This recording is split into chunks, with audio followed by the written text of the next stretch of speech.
하울링 나는데 약간만 내리면 될 것 같아요. 볼륨을 약간만 내리면. 우리 양옆 앞뒤로 반갑습니다. 인사 좀 나눌까요? 반갑습니다. 네. 나를 알고 적을 알면 백전백승이다. 제목을 한번 읽어볼까요? 나를 알고 적을 알면 백전백승이다. 여러분들이 너무나 잘 아는 속담이기도 하지요. 나를 일단 정말 잘 아는 사람은 적과의 싸움에서 승리할 수 있다라는 것을 얘기합니다. 일단 적을 잘 판단을 해야 되겠죠. 하나님 믿는 백성들은요, 영적 전쟁의 삶을 살았다고 얘기합니다. 사단은 우리를 순간순간 공격해오고 믿음 빼앗고 분열하게 만들고 믿음 약하게 만들려가지고 애를 쓴다면은 여러분들 하나님의 말씀을 붙잡고 사탄 공격이 어떻게 공격이 그래도 물리치고 그래도 이겨내고 그래도 감사하고 그래도 주님 바라보고 하나님 은혜 가운데 살아가는 그런 영적 전쟁의 승리자가 되길 원하신다는 거예요. 여러분들이 뭐 전쟁을 경험하지 않아 봐서 잘 모르겠지만은 저도 어설픈 군대를 좀 갔다 왔습니다. 군대 생활하다 보면은요, 여러 가지 전략을 배우지 않습니까? 전략 가운데서는 상대방과 싸워서 이기려면은 상대방을 잘 파악하고 거기에 맞게 내가 필요한 뭐 군사 장비라든지 훈련이라든지 여러 가지 상황을 만들어낼 때 거기서 승리할 수 있는 것이에요. 그 전쟁에서 승리하기 위해서 여러 가지 애를 쓰는 이 군인들의 모습을 통해 가지고 우리 영적 생활을 하는 여러분들 삶 가운데서 영적 전쟁에서 승리하기 위해서는 도대체 무엇을 해야 될까? 일단 기본적으로 우리가 말씀 중심 안에 잘 서야 되겠죠. 말씀을 의지하고 기도하고 하나님 중심 안에 서 있는 여러분 되시기 바랍니다. 이게 뭐 기본기니까는요. 그런 말씀을 통해 가지고 어떻게 전쟁에 승리할 수 있는 강력한 군사가 될 수 있을까? 일단 본문에서 얘기하는 것은 여러 가지 판단하지 말라라고 얘기하고 있지만 실제적으로 그 의미를 깊숙이 들어가 보면은 자기를 좀 발견하라는 것이에요. 내 믿음이 어떤 상황인지 좀 알라는 것이죠. 로마서는요, 로마인들에게 예수 믿는 로마인들에게 쓴 편지입니다. 그렇게 유혹이 많고 환경이 어려운 상황 가운데 신앙생활하는 그 로마 성도들에게 너희들 유혹 정말 많지 않냐? 지난주 얘기한 것 같이 뭐 이 동성애하는 사람도 있고요. 거기뿐만 아니라 사회적으로 문화가 발전하다 보니까 온갖 악한 일들이 얼마나 많이 벌어졌는지 몰라요. 이런 상황 가운데서 신앙생활을 잘 지키고 그 은혜 가운데 간다는 것이 쉽겠습니까? 이게 쉬운 일이 아니라는 것이에요. 환경이 좋아질수록 유혹이 많아지게 돼 있어요. 오늘도 보니까 성도님들이 지금 몇 가정이 지금 많이 갔죠. 지금 보니까 시골에서 목사님 휴가인데 부모님 댁 방문해가지고 뭐 해야 되겠습니다. 가겠습니다. 뭐 하기도 가고 또 뭐 여행 가신 분들도 계시고 해가지고 이번 주에 참 많이 갔어요. 근데 이렇게 여행 가신 분들이 계시긴 하면서도요, 때로는 옛날 같지 않게 요즘에는요, 나라가 너무나 풍요로워졌어요. 축제가 얼마나 많은지 몰라요. 갈 곳이 얼마나 많은지 몰라요. 좋아지긴 했는데 여러분들이 신앙생활을 시키는데도요, 이런 것들이 유혹으로 느껴져요? 안 느껴져요? 좀 느껴져요. 때로는요. 이게 참 많이 느껴져요. 성도님들도 갈등하는 것이에요. 저랑 상담하셔가지고 예배 드린 분도 계셔요. 목사님, 가야 될까요? 말아야 될까요? 그냥 뭐 가족들이 얘기하는데 이번 주에는 여행을 좀 가자고 얘기를 하는데 내가 예배 드려야 될지 안 드려야 될지 고민을 막 하고 있는데 어떻게 해야 될까? 목사한테 상담하면 무슨 소리 들 것 같아요? 뭐 뻔한 답이죠. 그래, 하나님 의지하고 예배가 중심이지 어딜 가냐고, 예배 드리고 가시라고 그랬더니 네 하고 예배를 나오셨더라고. 그래요.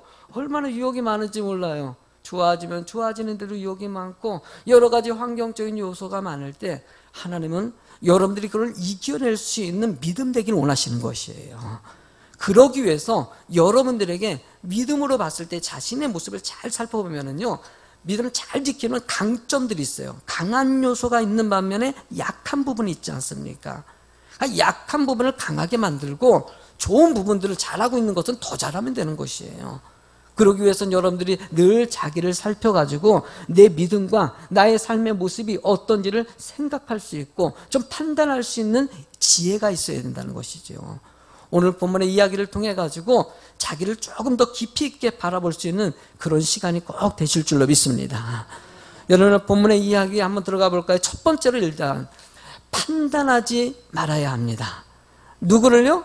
다른 사람들을 판단하지 말아야 됩니다. 사람의 속성은요, 일단 기본적으로 다른 사람들을 먼저 인식하고 판단하는데 익숙해져 있어요. 늘상 어디 식당에 가가지고 식사할 때 늘 느끼는 것은요, 주변 사람들이 앉아가지고 이렇게 얘기 나누는 걸 딱 듣다 보면은요, 다 다른 사람 얘기 때로는 엄청나게 욕을 하고 막 비판하는 소리를 듣습니다. 근데 솔직한 심정으로 세상 사람들만 그럴까요? 우리들은 안 그럴까요? 여러분들 그렇지 않아요? 교회 안에서는 안 그럴 것 같아요? 아니더라는 거예요. 우리들도 서로 판단하고 누가 이렇다 저렇다 정죄하는 경우가 너무나 많지 않습니까? 성경은요, 처음부터 끝까지 정죄하는 것에 대해서 끊임없이 하지 말라고 얘기하고 있어요. 왜 그럴 것 같습니까? 상대방을 판단하고 정죄하는 순간에 인간관계가 끊어지기 때문이에요. 사람들이 보지 않은 곳에서 그 사람이 얘기를 하는 소리를 들어보십시오. 기분이 좋아요, 안 좋아요? 안 좋아요, 여러분들. 그 즉시 그 사람과 관계가 끊어지는 것이에요. 여기 있는 집사님 얘기를, 목사도요, 집사님 얘기를 가지고, 집사님이 이랬대 라고 얘기하면요, 목사님이 집사님 얘기하던데 뭔 얘기했어? 뭐 이러면서 이제 끝나는 거예요. 그 순간에 이제 목사님하고 관계도 끊어지고 성도 간의 관계도 거기서 끊어지고. 그러면요, 사단이 우리를 공격할 때 제일 많이 하는 것이 무엇일까요? 이간질이에요. 사람들을 이용해 가지고 사람들을 판단하고 사람들의 얘기를 하는 것을 즐기게 하더라는 것이에요. 본문의 이런 부분에 대해서 바울 사도는 로마 성도들에게 1절 이렇게 얘기합니다. 시작. 그러므로 남을 판단하는 사람아, 누구를 막론하고 내가 핑계하지 못할 것은 남을 판단하는 것으로 내가 너를 정죄함이니 판단하는 내가 같은 일을 행함이니라 라고 얘기합니다. 여러분들 여기서 판단한다는 것은요, 헬라어 언어를 보면은요, 크리돈이라고 써요. 크리논. 이 크리논은요, 의심한다, 헤아린다, 편견을 가진 마음이라는 뜻을 갖고 있어요. 그러니까 사람들을 봤을 때 그냥 처음에는 그렇게 안 봤는데 사단이 이렇게 심어놓는 것이에요. 누군가를 의심하게 만들어요. 상대방을 살피게 만들어요. 이게 지나치면요, 편견이 돼버려요. 고정관념에 대해서 저 사람은 저렇다라고 생각하는 단계까지 이르러 버리더라는 것이에요. 그러니까 여러분들이 애시당초 이런 생각을 갖지 말고 상대방을 좋게 보고 격려하고 사랑할 수 있는 마음이 되길 원하신다는 거예요. 여러분들 진리라는 이 말씀은요, 좋아요, 안 좋아요? 말씀이 좋아요, 안 좋아요? 이건 좋다고 얘기하셔야죠. 말씀이 좋지요, 여러분들. 말씀같이 좋은 게 어디 있습니까? 서로 사랑하는 거 좋아요, 안 좋아요? 여러분 용서하는 거 좋아요, 안 좋아요? 참 배려하고 품어주고 이해하고 상대방 도와주고 어려운 이유 살피고. 성경은요, 온갖 부모님 사랑하라고 얘기하고 좋은 말 투성입니다. 근데 이렇게 좋은 말씀을 들었지만은 이 지식 같은 이 지식이 잘못 쓰여질 때는 어떻게 될까요? 이것이 정말 무서운 것이 될 수 있다는 것이에요. 칼 같습니다. 칼 같은 경우는요, 이 음식을 만들 때 이 칼을 사용하면요, 맛있는 음식을 만들어내지 않습니까? 그러니까 목요일날 부침개 전도 사역한다고 모여가지고 집사님들이 칼질하는 것을 옆에서 이렇게 보다 보면요, 다다다다다다다, 와, 되게 손이 안 보일 정도로 진짜 칼질을 잘하셔요. 그렇게 칼질을 해가지고 맛있는 음식 먹으면 얼마나 맛있습니까? 그러나 여러분들이 칼이라는 것이 잘못 쓰여질 때 뭐가 됩니까? 사람을 죽이기도 해요. 죽이기도 해요. 살인하는 용도가 될 수 있다는 것이에요. 여러분의 진리의 말씀은 너무나 좋은 것이지만 이 말씀을 나에게만 적용한다면 너무나 복된 것이 될 수 있어요. 그러나 이 말씀을 상대방을 판단하는 데 사용하면요, 엄청난 독이 될 수 있다는 것이에요. 부모님께 효도하라. 근데 저 사람이 효도를 안 해. 아니 집사님, 그러면 안 되지. 성경의 말씀이 효도하라는데 부모님 그렇게 하지 마. 여러분들 얘기하는 순간요, 맞는 얘기예요. 상대방을 이걸 긍정적으로 받아들이기 전에 때로는 상처로 받아들이는 경우가 있어요. 누가 거짓말을 합니다. 집사님 거짓말하면 안 돼. 맞는 말이에요. 맞는 말이에요. 틀린 말 아니에요. 그분이 또 거짓말한 것 같아요. 여러분, 그 거짓말하는 그 거짓말을 고쳐주겠다고 하는 말이 오히려 상대방의 상처가 되고 밭달이 될 수 있다는 것이에요. 성경은요, 이런 부분에 그러면 목사님, 저 사람 그 버릇 고쳐줘야 되는데 저 사람 효도하지도 않고 거짓말도 하고 늘 못된 짓 하고 있고 늘 불쌍히 여기지도 않는 그런 긍휼한 마음도 없는데 누가 고쳐주냐고. 여러분들, 하나님과 1대1의 관계로 하나님이 알아서 하십니다. 만약에 그것이 고쳐지지 않으면 최종적으로 하나님이 심판하신다고 얘기하셔요. 여러분들, 사람은요, 사람이 고칠 수 있는 것이 아니라는 것을 저는 목회하면서 뼈저리게 느낍니다. 저도요, 우리 성도님들 성품을 좀 바꾸고 싶고, 그리고 또 인격적인 부모뿐만이 아니라 좀 더 사랑 많은 성도, 신앙생활 잘하는 성도 만들려고 나름대로 애쓰고 노력하면서 노력했는데, 여러분들, 내가 하는 게 아니더라고요. 하나님이 하시더라고요. 그러니까 늘 맡기는 훈련이에요. 저는 그냥 전할 뿐이에요. 오늘 말씀 들어가지고요, 이 말씀 전했더니만 듣는 분도 있어요. 다 이 말씀 듣고, 야, 그래, 난 앞으로는 절대 누구 판단하지 않을 거야. 그래서 집에 가가지고요, 내가 판단한 사람이 있는지 적어보고, 그리고 묵상하고, 내가 누구 한 사람이라도 욕한 사람이 있으면, 하나님, 나 이런 것도 절대 안 하겠습니다. 내 입술을 뽀매겠습니다. 뭐 애를 쓰고 노력하는 마음을 가지면서 고치려고 애를 쓰는 분이 있을 수도 있고요. 여기서 막 전할 때는 맞네 좋은 말이야. 나가자마자 집사님, 그 집사님 알잖아. 그 얘기 바로 나올 수도 있어. 인간이 그래요. 사람들은 속성이. 여러분들 그래요. 그럴 수도 있고 저럴 수도 있어요. 그건 전할 뿐이에요. 여러분들이 이 말씀 듣고 은혜가 될 줄로 믿습니다. 여러분 고칠 줄로 믿습니다. 고치면 여러분들이 은혜인 것이에요. 나야 뭐 전하면 끝이지요. 내 책임은요, 여기 전하면서부터 끝나요. 여러분들이 깨닫고요, 좀 성숙된 성도가 여러분들이 꼭 되시기 바랍니다. 여러분들, 이 예수님께서 안식일에 이 제자들이 이 쌀을 갖다가 이삭을 먹는 것을 바리새인들이 보게 됐어요. 바리새인들이 와가지고 막 소리를 지릅니다. 아니, 어떻게 안식일에 이삭을 먹냐고 그러면서 부정하고 비탄을 합니다. 그랬더니 예수님께서 마태복음 12장 6절 말씀에 내가 너희에게 이르노니 성전보다 더 큰 이가 여기 있느니라. 누가 있다는 거예요? 하나님의 아들인 예수님이 있다는 것이에요. 그러면서 7절 말씀에 뭐라고 하냐, 같이 읽어볼래요? 나는 자비를 원하고 제사를 원하지 아니하노라 하신 뜻을 너희가 알았더라면 무지한 자를 정죄하지 아니하였으리라 라고 얘기합니다. 너희들이 하나님의 말씀을 바로 알았더라면은 함부로 이삭 먹는 거에 대해서 비판하지 않았을 거라는 얘기를 하는 것이에요. 그러면서 예수님께서는 당시에 이 다윗이 안식일에 성전 안에 들어가가지고 문설병을 먹은 얘기를 합니다. 진설병 먹은 음식을 먹은 얘기를 하면서 그때 그렇게 먹었는데도 하나님이 벌하지 않으셨다는 것이에요. 왜 벌하지 않았을까? 하나님이 함께 하시는 성소 안에 있었기 때문이에요. 성전 안에 있었기 때문이에요. 뭘 뜻하겠습니까? 예수님의 제자들이 예수님과 함께하고 있기 때문에 전혀 문제가 되지 않는다는 것이에요. 제사가 중요한 것이 아니라 하나님이 함께하고 여러분들의 마음이 진실되게 하나님을 바라보고 있느냐? 하나님이 이걸 보신다는 것이에요. 여러분들이 봤을 때 겉으로 행위 때문에 지적할 때가 얼마나 많이 있습니까? 집사님 예배드린 자세가 왜 그래? 그러면 안 돼. 지각하면 안 돼. 일찍 와야지. 응? 뭐 이렇게 지적할 수도 있고 저렇게 지적할 수도 있고 할 수 있어요. 여러분들, 이 모든 일에 대해서는요, 지적하기 이전에 하나님은 그 지적하는 것이 내 모습일 수 있다는 것을 보게 하시고 온전한 말씀을 잘 이해하고 살아가는 여러분들이 되길 주님이 원하신다는 거예요. 간음한 여자가 붙잡혔어요. 모세율법에 오니까 간음한 여자는 돌로 쳐서 죽이라고 얘기했더니 많은 사람들이 돌을 들고 와가지고 그 여자를 돌로 죽이려고 합니다. 그랬더니 예수님이 와가지고 그 모든 돌로 쳐서 죽이려는 그 사람들을 향해서 죄 있는 자가 돌을 던지라고 얘기했어요. 그랬더니 많은 사람들이 돌을 던지지 못하고 자기도 죄가 있으니까요. 그리고 다 떠나갔어요. 예수님께서 요한복음 8장 11절에 그 여인에게 물어봅니다. 이렇게 물어봤어요. 거기 있는 사람들이 다 어디 갔냐 했더니 요한복음 8장 11절 한번 읽어보실래요? 시작. 대답하되 주여 없나이다. 예수께서 이르시되 나도 너를 정죄하지 아니하노니 가서 다시는 죄를. 예수님마저도 너를 뭐하지 아니하겠다? 정죄하지 아니하겠다. 너의 잘못을 지적하지 않겠다는 것이에요. 하나님은요, 여러분들이 깨닫는 자가 되기를 원하셔요.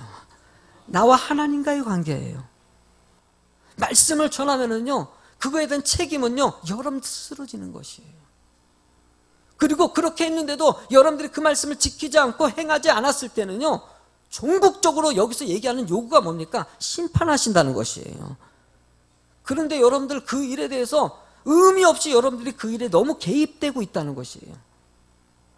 여러분들 자신 문제만 신경 쓰지 남의 신앙 문제, 남의 삶에 대해서, 남의 인격적인 부분에 대해서 제발 좀 얘기하지 말라는 것이에요. 교회 안에서도요, 이 문제에 대해서 너무 말이 많이 나올 때가 있지 않습니까? 성도들 시험 드는 거 보면은요, 늘 말 때문에 시험을 듣습니다. 어떤 집사님이 다른 집사님 얘기를 해가지고 그 얘기가 이리 건너가고 저리 건너가고 늘 얘기하지 않습니까? 청년들도요, 그냥 오해받는 경우가 얼마나 많은지 몰라요. 밖에서 누가 손잡고 지나가기만 하면은요, 그냥 소문 퍼져가지고 그냥 한 단계, 두 단계, 4단계 넘어가면은요, 애기 났어요, 저쪽에서는. 순간이에요, 순간이에요. 여러분들은 쉽게 편안하게 그냥 그 집사님 얘기한다고 하지만 그 말이 상대방은 큰 톡이 돼서, 내가 보니까 최근 신문에 보니까는요, 최진실 씨 딸이 막 학대받아가지고, 할머니한테 학대받아가지고 자신이 막 살려달라고 그런 기사가 나와 있더라고. 신문에 나와서. 참 이런 얘기 들을 때마다 참 마음이 짠하기는 해요. 근데 원인이 뭡니까? 최진실 씨가 자살해버렸기 때문에 그런 거 아니겠습니까? 그 엄마도 자살하고 아버지도 자살하고, 응? 외삼촌도 자살하고, 뭐 이러다 보니까는 가정에 애들은 무슨 죄가 있습니까? 근데 그 시작점이 뭡니까? 최진실의 그런 이 사람들이 잘 말한 것 때문에, 앞에서 이런 사람 저런 사람들의 말을 갖다가 잘못 듣다 보니까는 그거에 대해서 상처를 입어가지고 자살하는 단계까지 이르지 않습니까? 상대방은 쉽게 생각하고 한 내뱉은 말에 상대방은요, 죽음에 이르기까지 한다는 것이에요. 여러분들의 입술이 사랑의 입술이 됐으면 좋겠어요. 내가 이렇다 실수할 수 있어요. 부족할 수 있어요.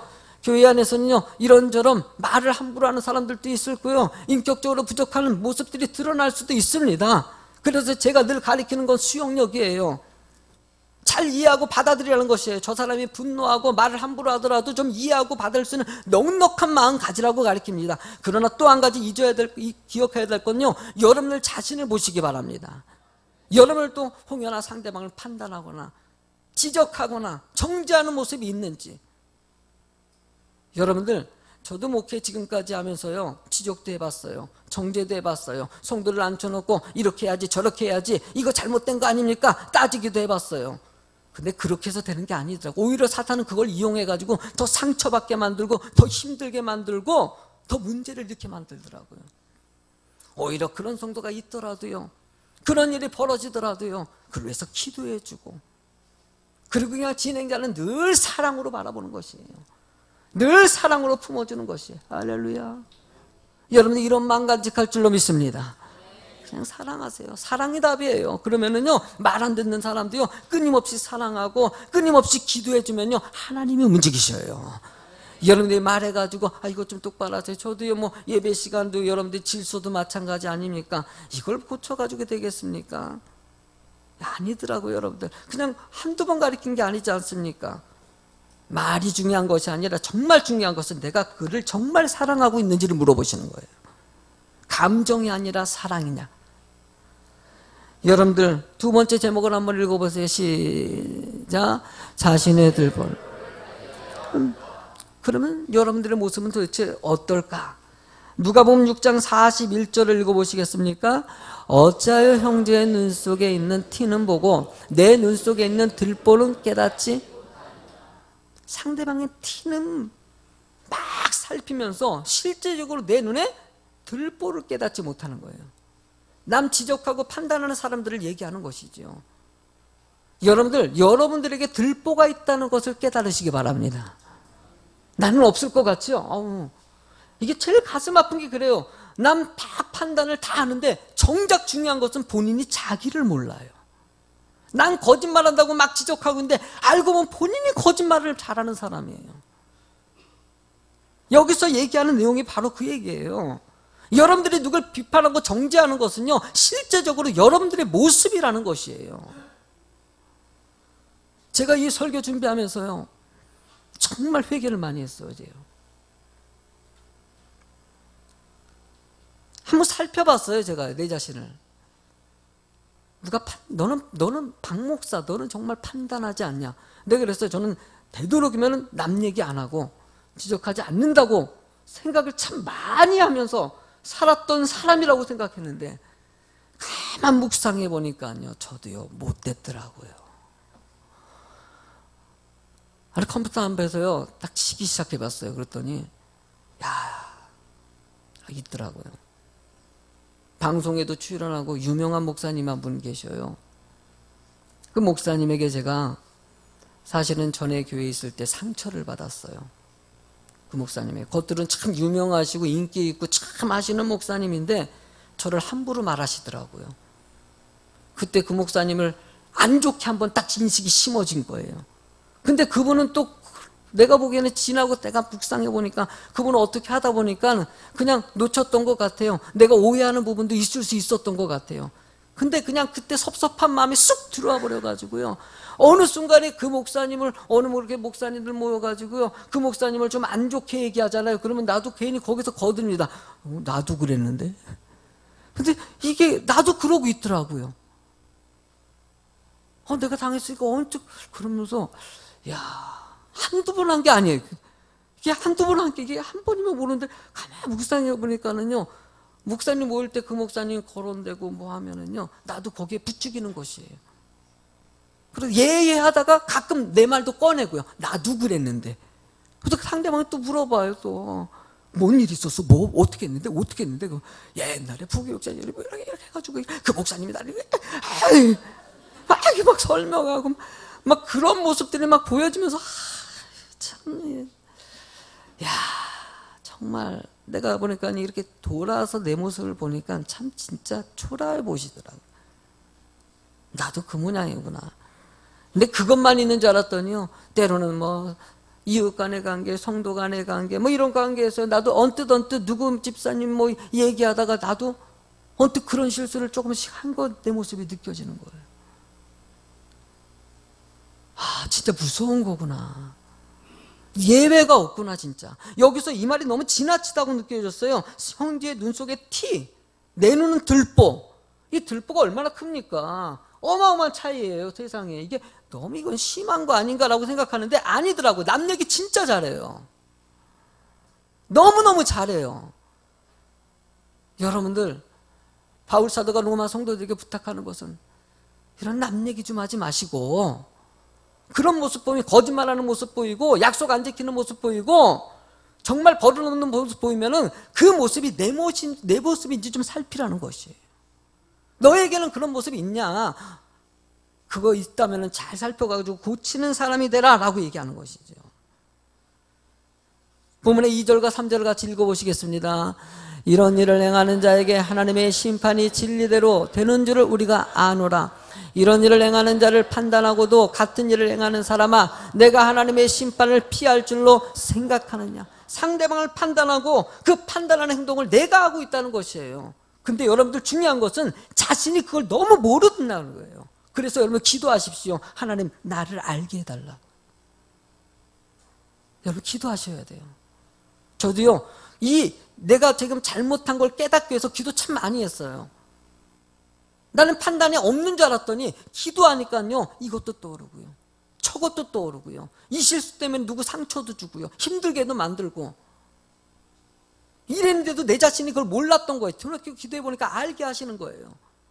여러분들 한번 잘 묵상해 보십시오. 기도해 보십시오. 혹시 남을 욕하거나 함부로 지적했다든지 정죄했다든지 이런 모습이 있진 않은지. 다른 사람은 너무나 쉽게 해요. 저분은 저렇다, 전도사님은 저렇다, 뭐 집사님은 그렇다, 권사님은 저렇다, 저렇게 난 판단하고 지적만 한다, 이렇게 지적할 것이 아니라 나도 그렇지 않냐 살피라는 것이에요.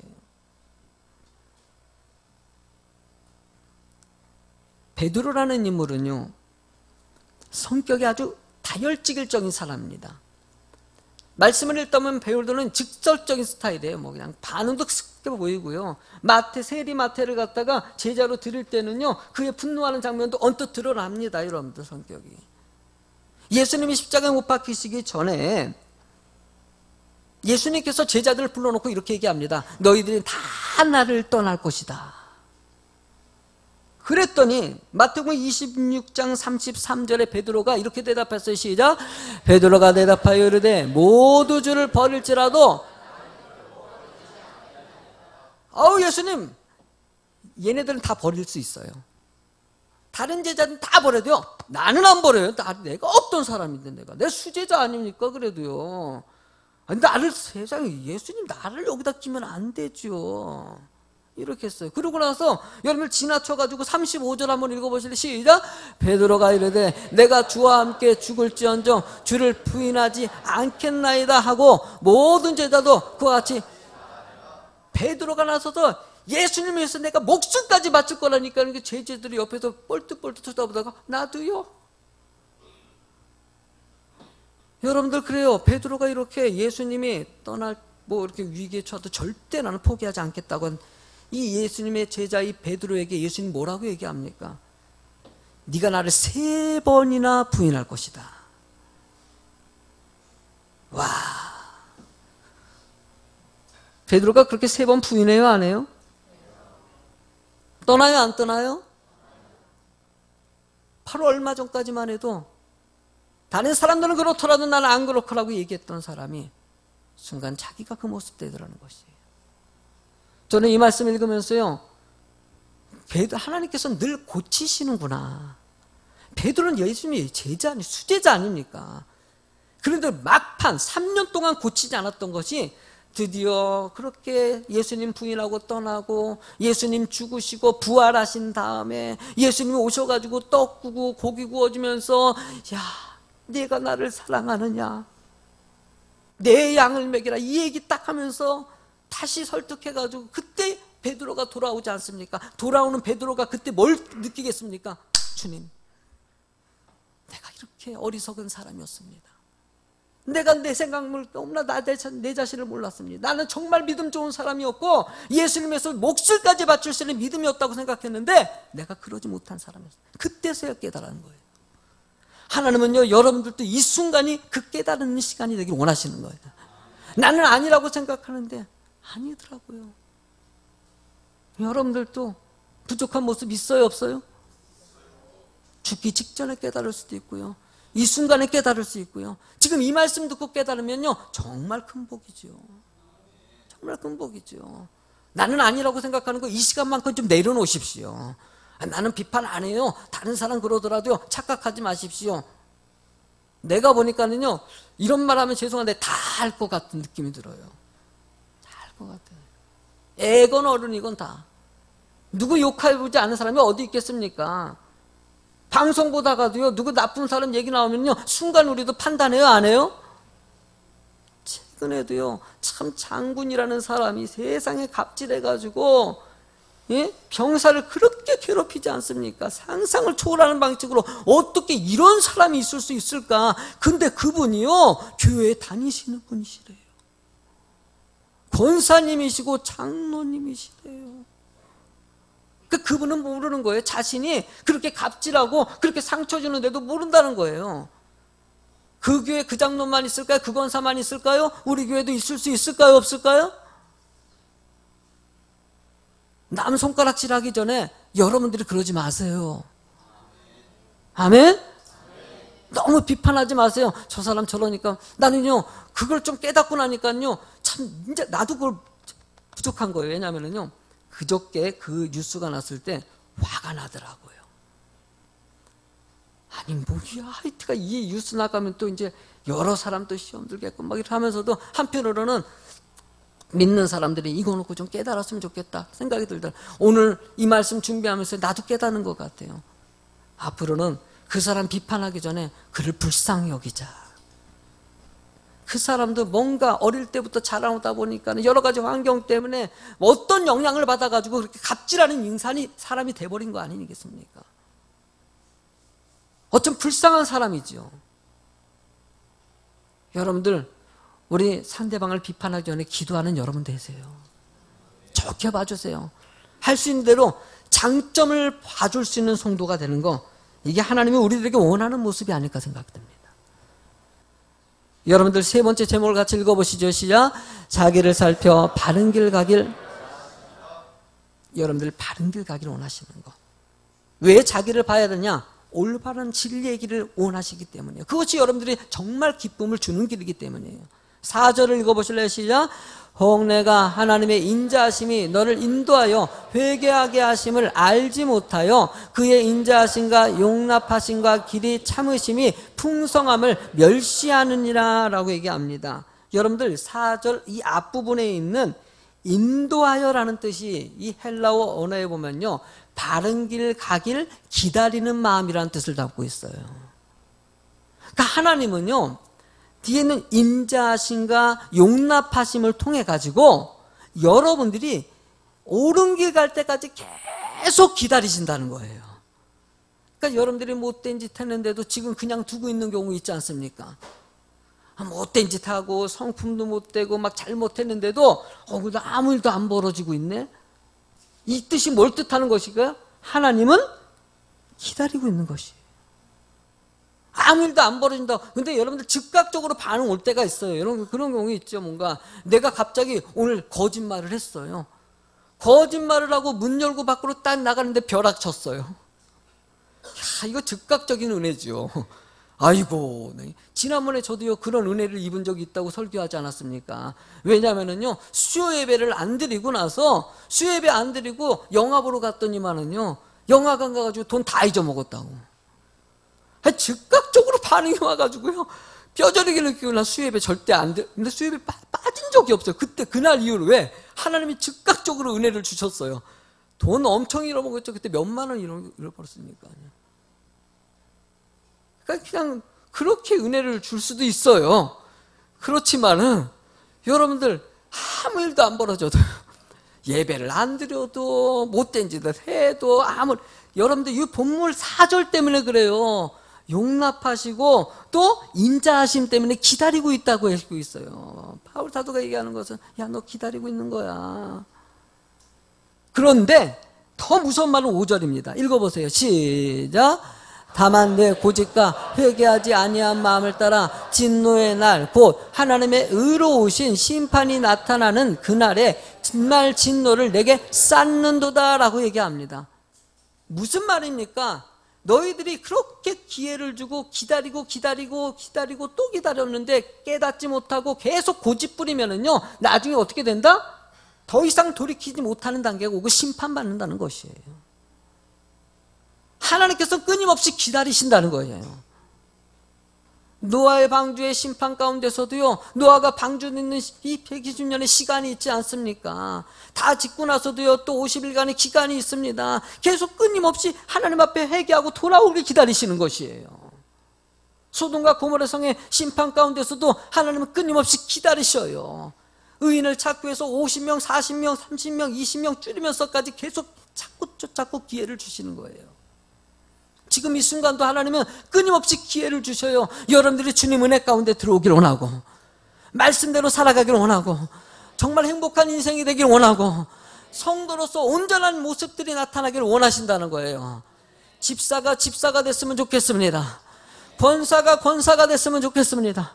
목사가 됐으면 좋겠습니다. 우리 한번 그런 모습 되도록 애써보자는 것이에요. 자기를 보십시오. 남 집사님이 왜 저래라고 해요? 여러분들은 집사로서 잘하고 있는지.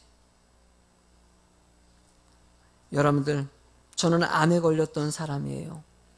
암이라는 것은요, 이 돌이라는, 바위라는 뜻을 알고 있지 않습니까? 처음에는 이게요, 처음부터 암이 딱 생기는 건 아니에요. 이전부터 하나 조금씩 쌓이고 고치지 않고 계속 내비두고, 관리하지 않고 내비두고, 점검하지 않고 내비두고 하다 보니까 이게 나중에 암이 되는 것이에요. 그러니까 건강검진도 중요해요, 안 중요해요? 하세요. 건강검진도요. 공짜잖아요. 세상에 우리나라 같은 나라가 어디 있어?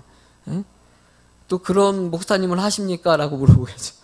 저도 해야 돼요, 지금요. 여러분들 그래 하셔야 돼요. 건강관리도 잘 하셔야 되고요. 그 점검도 잘 하셔야 돼요. 그럴 때 여러분들이 암이 안 생기고 건강한 삶을 살아갈 수 있는 것이에요.